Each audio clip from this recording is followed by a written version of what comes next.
6 పండ్ల దూడ అండి, హెవీ సైజు. దూడేసి 2 రోజులు అవుతుందండి. 2 రోజులు అంటే మొన్న నైట్, ఇవాళ నైట్ అయితే 2 days. అలా పొద్దున్న ఒక 8 చిల్లర పాలైనాయండి.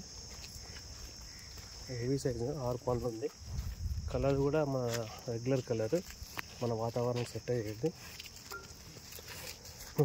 పక్కన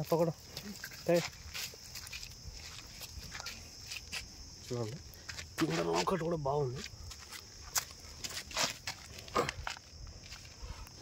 అలా 4 కూడా బాగుంది.